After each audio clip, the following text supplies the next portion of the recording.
Hey guys, subscribe for daily content. And if you're shopping for gear, make sure you check out the description for the newest items at some of the very best online retailers.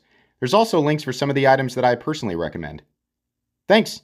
What's going on YouTube? Metal Complex here, and today I've got a quick little knife review slash knife overview to share with you guys. This is the Sencut Glide Strike, and I'll tell you guys right now, this is a very inexpensive knife, and it's a very good knife, but something that I really like about it is that it's on the larger side and still, not a super expensive price.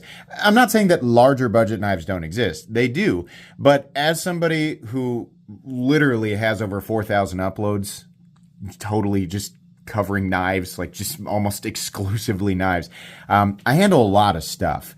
And I experience a lot from, a lot of the major companies that are, pumping out knives, pumping out like designs every couple of weeks that are down at this price point. If you're somebody who has larger hands or somebody who just prefers larger knives, you are probably aware that your choices are vastly more limited than people who prefer, smaller knives, medium to smaller knives, or have smaller hands and just don't need a larger knife. So it's nice to see a company like Sencut, who seems to almost exclusively make small to medium sized EDC knives. It's nice to see them do something larger and truly accommodating ergonomically for anyone, but also just like people who have larger hands. I think that's cool. So if you have larger hands and you just really want a nice, full-size knife, consider this, because I know, your choices are fairly limited. Thanks so much to Sencut for sending this in. Thanks to my patrons for supporting me. And please make sure to follow me on Instagram at metal_complex. Let's go ahead and get a measurement of this knife. It's not huge. I'm not talking XL, but it is on the bigger side, especially for Sencut. 8.75 inches blade length. I'm going to call that 3.85. Right in the middle there. And then your cutting edge is 3.5. So yeah, nice size. Let's go ahead and do some size comparisons. Any custom scales you see in this section of the video can be found down in the description under Original Goat and others. So up against something like the 8010, which is a big knife, right? You can see here, it's about the same, a little bit, actually a little longer. It's nowhere near as thick, but yeah, it is absolutely a little longer and definitely longer than something like the AD 20.5. Let's go ahead and put it up against the Spyderco PM2 and the Spyderco Para 3. Spyderco PM2, also a knife that's very accommodating for somebody who's got larger hands or just wanting to move around a lot on their knife, but this is even bigger, even more room. And then finally, let's put it up against the Benchmade Griptilian, or in this case, the Ritter Hogue and the Hogue Deca. Obviously much larger than either. How's the action? It's very good. And part of that is just little things that are on the checklist for one-handed manipulation. Access to the liner lock, which is slightly above the cutout for the show side scale. So that's nice. You also have a nice large forward choil to catch on your finger instead of the sharpened edge, which is not really what you want. So this is nice, right? But really, I think the best part, the action's very smooth, by the way, is the fact that we have a nice cutout here, and the area, the access to it is underneath the hole. The hole is not in this weird, stupid area. There's so many companies that get this wrong. If you're gonna scallop it, it should be for access to this area so that you can easily thumb flick it out. Just makes it that much easier. But you also want to be able to access the entirety of this. This could actually have been slightly larger, but then they probably would have had to make the flat larger, and you wouldn't have had the same final cutting apex. But access to this area is very good, and whether you like to do that or you like to thumb flick it out or you just want to wheel it out, it's very easy to do, and that's nice, as it should be. The knives should be very easy to manipulate. We should not be having to do backflips, trying to manipulate our tools. Ideally, when you're using, especially knives like this, like they're inexpensive. It's not being mounted over a fireplace anywhere. These are knives people are buying and taking out and using, right? They're tools of convenience, so they should be convenient in all aspects. And it's very, very good. So let's go ahead and do carry profile. Thickness up against the Spyderco Para 3. You can see here it's really not thick. In fact, it's even thinner than the Spyderco Para 3. I'm about to sneeze. I apologize. I'm going to try and work through this while I'm talking. Length and height up against the PM2 and Para 3. It's honestly closed up. It's about the same as the PM2. It is a fairly tall knife. It comes up almost to the same height of the PM2 or Para 3, but not quite. What do we have for materials? We have fairly aggressively textured G10, and then we have full steel liners that have been carved out for weight reduction. And then we have 9CR 18 MOV for the blade, which is fine. It's just fine because this is a very inexpensive knife. And 9CR 18 MOV, while nothing special, is a nice, well-rounded steel. So you're going to get okay edge retention, pretty good toughness, very, very easy to maintain. Like, maintenance on this is going to be very good. And it is stainless, right? So that's great. Weight. I feel like it's not going to be crazy heavy. You're not bad. 4.34 ounces for 3.85 inches of blade. That's pretty good. Balance on this guy. Wow. You know what? It's right there. Right on the choil. Right on the, I'm going to call it a primary choil. I know, but people get upset with me for not calling that the right thing. Whatever. This area right here. Half circle for finger. Finger circle. Finger knife circle. Is that how you say it? This area that we all know what we're talking about. It's right there. It's right behind the pivot. Let's go ahead and do a hardware check. I'm going to get out my tools. As per usual, my tools are very inexpensive and very recommendable. You can find them right down in the section of my description that talks about the tools I use on this channel. The pivot's going to be a T8, and it's on both sides. We got to start. I get on CJRB for this, and I don't get on Sencut enough for it. Stop this. It's 2023. D-shaped pivot barrel, one adjustment head. One. This is silly. We got to stop doing this. We don't need this anymore. And then T8 body screws, which is fantastic. A couple of T6 pocket clip screws, but very easy to maintain, disassemble. As long as you have the right tools for the job, you should be good to go. Let's go ahead and measure blade stock thickness. Not going to be a horrifically thick blade stock. In fact, I think it's going to be on the thinner side. Absolutely. About 115,000. So that's nice. Okay, meat and potatoes time. This is beautifully ergonomic, and it's one of those knives where even though we have the ridiculous Goosehorn Dragon Bill 9000 water slide pocket clip that Civivi and Sencut insist on keeping the same, I'm doing everything I can I will consider it the channel's greatest achievement. If I complain about this so much that they finally get rid of this. Why does it matter? Because it hooks onto it grabs stuff as you walk by and you bend it out, and then you're screwed, right? So it just drives me nuts. I want something with a much more shallow bill, right? That just stops right here. It does the same thing. It just doesn't, fling you around in circles when you walk by a merry-go-round, right? I'm kidding, but this is why I complain about this. It's too much of a bill. But on this knife, it's not going to bother you as much, maybe slightly in this position. But if you're choked up, especially, the bill of the clip is much further back here. So not really that big of a deal. This knife is beautifully ergonomic. There's a little bit taken away from that from the fact that the liners are shadow boxing the scales, so they are just ever so slightly wider right here, and you can feel that a little bit. But there's enough material here, and it's wide enough, and it's chamfered enough that it is, for the most part, very, very comfortable. There is plenty of room. This is a proper forward choil. Plenty of room. You're nice and safe here. There's just so much room to enjoy. So I don't have massive hands. I don't need a knife like this, right?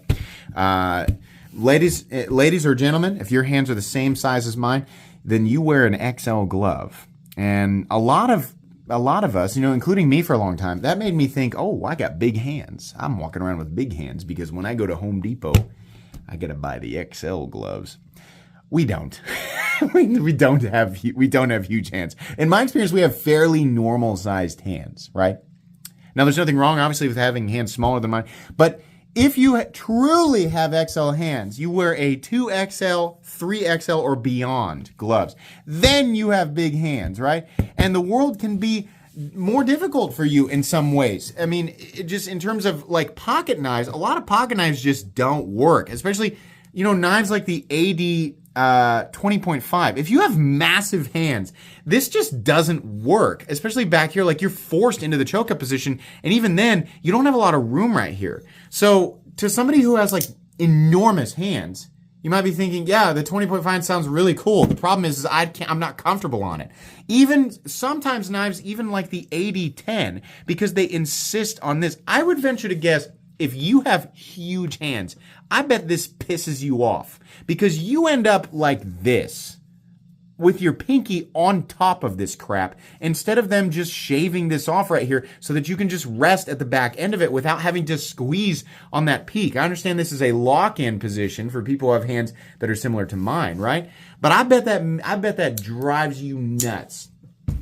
This is nice right here. You don't have the lock-in, but you have all this room. So if you have really big hands, if your hands are so big that when you hammer grip it like this, you are just naturally here and your pinky is way back here, this is the type of thing that is really nice for people who have much larger hands, right? Now, I'm not going to sit here and pretend I know, exactly what it's like, but I'm just guessing, right? It's a lot like how the knife world seems to be largely catered to right-handed people. Left-handed people, it just sucks. Like, they just don't have nearly as many options. But if you have like enormous hands and you're also on a budget, the knife world is definitely frustrating, right? It's got to be. You still have options, you just don't have nearly as many. So this is something that I would recommend to somebody who has much larger hands and just they just want to carry something that's comfortable and able to accommodate for their hand size while they're trying to use a knife, like a knife, right? So it's very, very good. The blade, also extremely utilitarian, comes down to a nice thin edge, very slicey, nice tip. It's not going to be winning any awards in the durability department, but it'll work. Sencut does an excellent factory edge. I mean, they have some of the nicest factory edges at this price point. It is just absolutely absurdly slicing. Man, that was clean. Really nice. So not much else to say about the blade. It does have some jimping back here, which of course complements the index finger position nicely. Just a lot of control there. Already talked about the blade steel. It does come in a few different configurations, so if you don't like green and black, that's fine, right? You don't need the blade to be coated because 9Sierra 18MOV is stainless. So that doesn't mean impervious to corrosion. It just means it will resist it much better than something like D2 or something like an M4 or whatever. We have a couple of standoffs here. There's no lanyard hole, but we do have a lanyard bar, which is great. I think more companies should do this. We don't need holes. You can just attach it to the bar. That works. We have a pocket clip that's not nested, but the screws are recessed, and it is reversible, which is great. It also accommodates for left-handed. Listen, if you are left-handed and you have massive hands, that's gotta be just, oh man, like, gosh darn it. The only thing worse than that, I'm not trying to make fun of anybody at all. The only thing worse than that would be not having hands, right? Then you really, because they don't make a lot of knives for like being able to manipulate them with your feet, which I know is something that actually people who don't have hands, they have to do. They have to learn to use their feet. But anyways, I'm sorry, I'm getting off topic here. Yeah, lefties, you can enjoy this. It is a right-handed liner lock, but as you can see here, I'm not left-handed, and I can still manipulate this just fine, so you're good. We have a stop pin located in the usual spot. No shouldering, but it doesn't need it. No blade play up, down, left, or right. We do have bearing operation there, so that's great. We have no lock stick, no pivot lash, extremely smooth and consistent here, and in my opinion, just about a perfect detent for a knife that is, this is the only way to manipulate it. This is exactly what you want. Very nice. Even if your fingers are much larger and much thicker, you still have plenty of room to get in there and kick that out. It should still be very easy. So, yeah, the Glide Strike is a great knife. At $39.95 or something, it's a $40 knife. That's fine. I have no issue with that whatsoever. Sencut, I hope that you continue to make knives on the larger side. I also hope you continue to kind of venture outside of this like really, really simple, normal, just like knife handle, knife blade, big, small, triangle, square. It's it's very straightforward. I mean, that's how they're achieving these price points. That and the fact that they're made in China, right? But they're doing a great job with this. I like to see diversity in the lineup. And this, just because it is larger, is a little bit of diversity there. So I appreciate that. So yeah, this is very recommended. I'm going to put them on my most recommended knives playlist, and I'm also going to put it on my cheap knives I like playlist because $40. I mean, that's great. This is why, people say, why, with inflation, you should consider raising your parameter for what you consider to be, or increasing the parameters for what you consider to be a budget knife. You say it's got to be 75 or less. You should raise it to 100. No. And I know, honestly, even in the comments, if I had 1,000 of you disagreeing with me, I would stand my ground on this.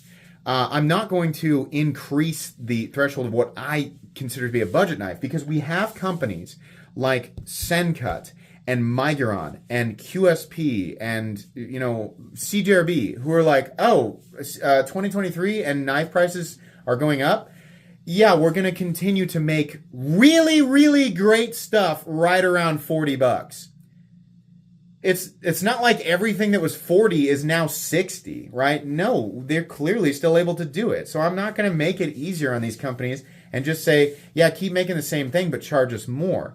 There are certain elements that can make certain knives cost a little bit more money, and I'm sure in some cases it's, what's happened over the last few years has made it more difficult and more expensive for companies, but the last thing I want is for a $40 knife to just cost $60 because channels like mine are giving them an out. So, no, I'm not going to raise that. And I'll hold on to it I'm going to keep that line there as long as I can, because it makes knives like this $40 in 2023. That's spectacular, right? This should be celebrated. I want it to mean something, when I get excited about a knife that has a good value. So you can think whatever you want, but as someone who is very well known for not changing the way that he thinks, spoiler alert, I'm not going to change that. So I think this is great, and I think that the price is great. I don't want to see the price on stuff like this increase for in my opinion, no reason. So anyways, this is a great knife. Whether you have big hands, small hands, whatever. If you like big knives, this is great. It's a really good design. That's going to be pretty much it today. Please make sure to follow me on Instagram at metal_complex. If you enjoyed this video, leave a like. If you'd like to check out my other content, I do, of course, have lots of videos of knives that are either expensive or inexpensive that I do or don't like, so check those out. And if you enjoy all my content, go ahead and click on that Metal Complex logo right there and subscribe, because there's definitely more coming. Thanks again for watching, everybody, and have a great day.